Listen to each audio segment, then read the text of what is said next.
Hey, quick question. When was the last time a cruise felt truly adventurous, like you discovered something special?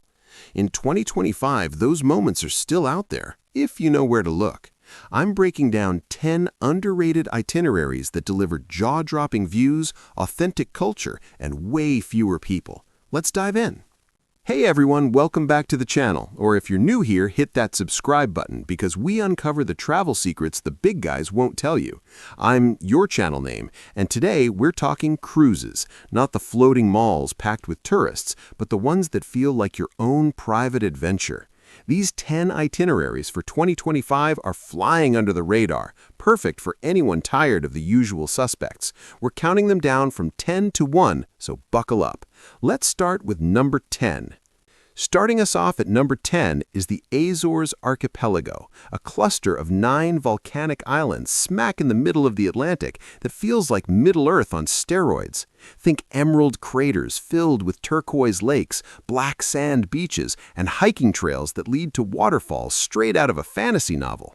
Most people fly in for a quick trip to São Miguel, but the real way to do it is on a small ship cruise. Lines like Ponant or Azamara offer 10 to 14-night sailings from Lisbon or Southampton that hop between islands like Pico, home to Portugal's highest mountain, Faial, with its famous marina full of yachts from around the world, and Flores, nicknamed the Flower Island for obvious reasons. Why is nobody talking about this? Because it's not Instagram famous like Santorini yet. You get to kayak in calderas, spot whales and dolphins on almost every sailing, and eat fresh seafood that was caught that morning. Expect prices around $3,000 to $5,000 per person for an inside cabin, but the value is insane. Fewer than 50 passengers on some ships means you basically own the islands. Pro tip, book a sailing in May or September for perfect weather and zero lines at the pineapple plantations. If you're into nature, this is your jam.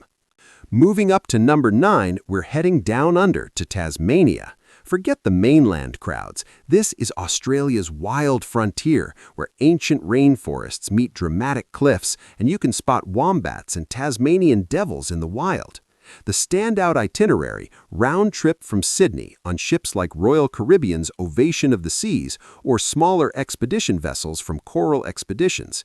These 5 to 9-night sailings hit Hobart for the Mona Museum. Think edgy art in a sandstone bunker.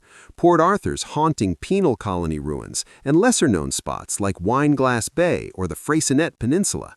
Some even include overnight stays so you can do a sunrise hike without rushing. Nobody's buzzing about it because Tasmania still flies under the radar compared to New Zealand, but the scenery? Unreal. Towering eucalyptus forests, pristine beaches with no footprints, and food scenes that rival Melbourne. Cruises start at about $1,200 for a short one. Total steal. Pack layers, the weather changes faster than your ex's mood, and if you're into wildlife, the penguin parades at dusk are next level.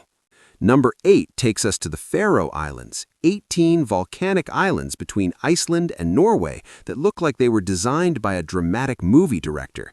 Sheer cliffs dropping into the sea, puffins everywhere, and villages straight out of a Viking saga. Viking ocean cruises and National Geographic expeditions run 10 to 13-night routes from Reykjavik or Bergen that include Tórshavn, the colorful capital, Mykines, Puffin Central, and remote hikes to places like Lake Sorvedvatn, which appears to float above the ocean. Small ships means you can tender right into tiny harbors big ships can't reach. Why the silence? Most people stop at Iceland and call it a day, but here you get raw, untamed beauty with almost no tourists. Expect $4,000 to $7,000, but the helicopter tours over the cliffs, worth every penny. Go in summer for endless daylight or shoulder season for cheaper fares and epic storms in a good way. Climbing to number 7, West Greenland. This is where icebergs the size of buildings float past your balcony like it's no big deal. Think Inuit culture, massive fjords, and whales breaching right next to the ship. Hurtigruten, Viking ocean cruises, and Silversea dominate here with 7 to 12-night expeditions from Kangerlussuaq or Reykjavik. You'll visit Ilulissat, home to the world's most active glacier, Nuuk, Greenland's colorful capital, and remote villages where locals still hunt by kayak. Zodiac landings are the norm. Get ready for close-up iceberg views that will ruin all other scenery for you. It's underrated because it's cold and remote, but in 2025, more lines are adding these routes and the crowds are still tiny.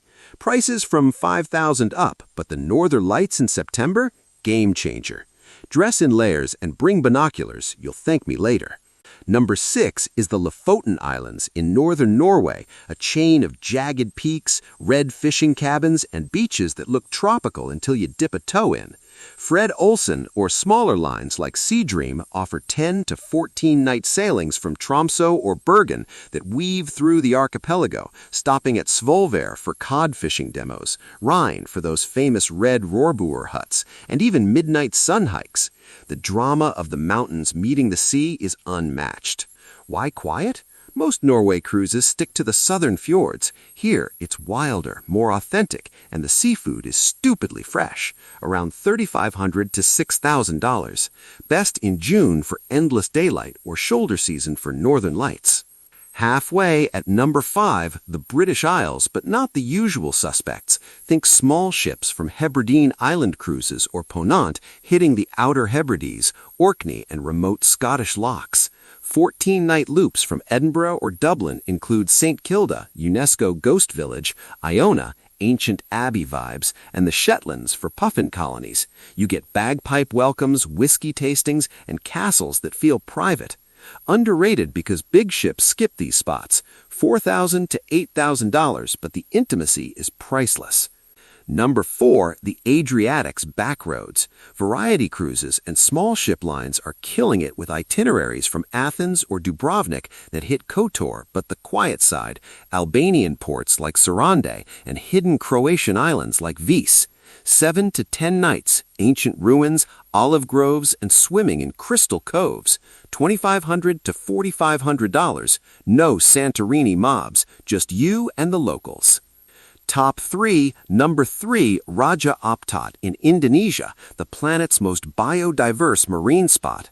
Small expedition ships from Silversea or Coral Expeditions do 10 to 14-night routes from Soran, diving with manta rays and snorkeling reefs that look photoshopped. Why hidden? It's a trek to get there, but the underwater world is unmatched. 6,000 plus, but life-changing.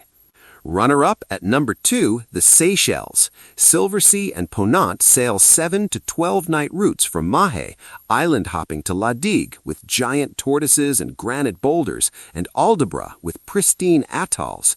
Turquoise waters, no crowds, fresh Creole food. $5,000 to $9,000, pure paradise.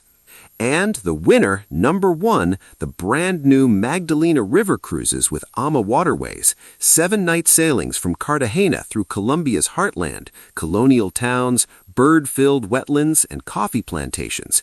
It's 2025's hottest new route, and almost nobody knows yet. Intimate river ships, incredible food, and a side of Colombia most tourists miss. Starts at $3,000. This is the one to book now.